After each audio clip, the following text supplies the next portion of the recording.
Can I restore the beautiful wood finish on this Marlin 22 mag? My name is Chris Waters, the Huntsman. Let's find out together.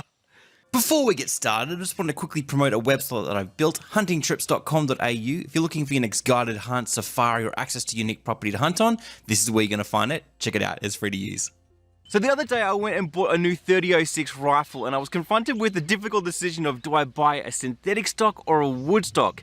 Now, in my heart of hearts, I love the wood stock, the authentic feel, the warmness, but I knew that the synthetic product would perform better, which is what I want it for performance. So I ended up buying the synthetic, but I realized I do have a wood rifle. It's the 22 mag Marlin I have, but it's covered in a camo paint job that was done years and years and years and years ago, and it's got bits missing, it's all kind of scuffed up, there's little dents in the stock. So I figured out I'd do this, sand it back, restore it, and bring out its wood goodness finish. Now, full disclosure, this is the first time I've ever done any alterations or any work on a rifle, so I'm not an expert. This is not a how-to video, this is more of a how-to-not video as you figure out the mistakes I make along the way, and hopefully you can learn from them.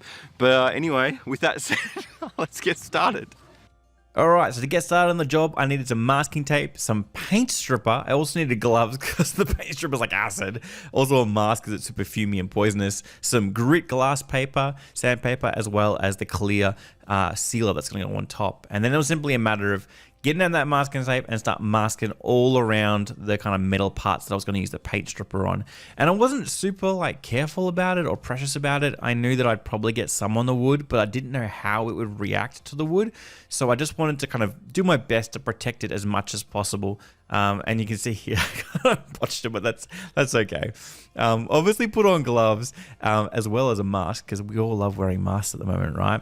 And then just chucked on the paint stripper. And what I didn't realize was it's like a gel. It's weird, but I just put it on the rag and started literally applying it to the barrel and all of the metallic bits on the rifle, which included the mount for the scope, as well as the trigger area, the mag well. And it came off really easy. It was really surprising. You kind of just like apply it on and then you give it a few seconds and it starts eating away straight away. And then obviously it kind of comes off and comes onto there, as you can see, onto the rag. And in this case, it looks disgusting.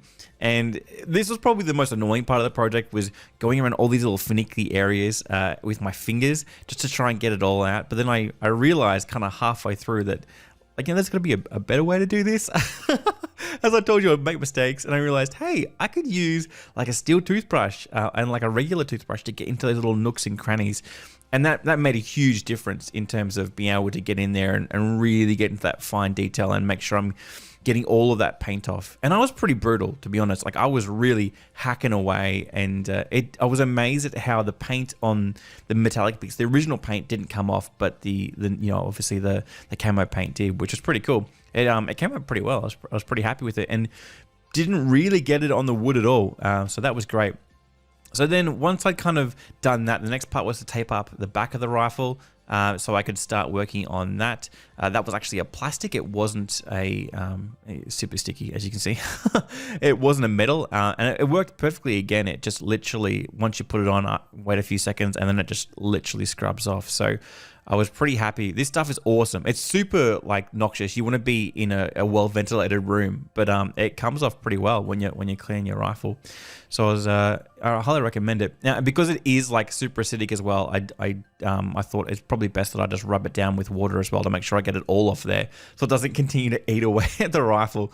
So just gave it a quick wash and then pulled off all of the all that masking tape so I could start working on the rifle.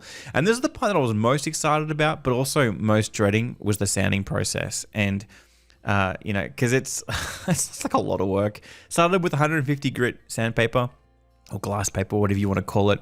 And it was really important to me to do it all by hand, because I wanted to watch the wood reveal itself. Like, I wanted to see the character of this rifle. And there's something intimate about doing something by hand rather than getting out like a sander and just going to town with it. Plus, I figured, I realized that I should probably, at this point, wrap up the scope, because I didn't want to get all dust and dirt in the scope. Just ruined my optics. Great job, Chris. But anyway, I wanted to watch the wood reveal itself and have that personal interaction with the rifle. But I also know that like rifles have all of these beautiful curves and bevels and edges that I knew that if I used a sander on it, I would quickly and easily destroy that. You can see here there's all the difference between the sanded area, the camo, and the original stain, because there was an original stain, and when the person actually originally applied this paint job, they didn't actually remove the stain first. They didn't sand it back and then apply the paint. They applied it straight on top. So not only am I removing the camo paint job, but I'm also removing the stain as well. And some of these bits, man, were they fiddly, and did they take me, I think it took probably, I don't know, maybe 6 hours of sanding by hand to get it down to the finished result, which was just brutal. But at the same time, like I said, it was awesome to see the character of the rifle kind of come out. And that's what I wanted the whole time, is I wanted to see what the rifle was going to look like. I wanted to see, you know, its original kind of makeup, its essence, and the sandpaper did help do that. So after that, I moved to the 150 grit. Essentially, I'm just kind of refining it even more. I'm smoothing it down even more, and making sure I'm just kind of making it smooth, because I'm not really trying to get off paint at this point. I'm just cleaning it up. And then finally finished on the 280 grit. And this was really about, again, just smoothing it down, and it gets all kind of dusty and it gives you the illusion that it's smooth. But then once you actually wipe it down, you can actually feel the grains of the wood, especially when you wet it like this. I wanted to wet it so that I could make sure it was smooth. And then you can really feel the grains. Like, it's really important you apply a sealer after that, because yeah, it doesn't feel smooth at all. Simply a matter then of taping up the areas, all that metal bits, because I'm going to apply the sealer. In this situation, I applied a satin finish, not a matte, which is the kind of, you know, the non-shiny, and not the gloss, which is the super shiny. It's in the middle. So with all it kind of, you know, taped up, then I just went to town and just painted it basically. And it didn't need a lot. I kind of did just a super simple, clean job of it, and made sure I removed any of the hairs from the brush as it went on there. And then it was like letting it rest for 2 hours, letting it dry for 2 hours, which is pretty simple and easy. And I ended up hanging it on the pig block and tackle, because I thought, well, you know, that'll do.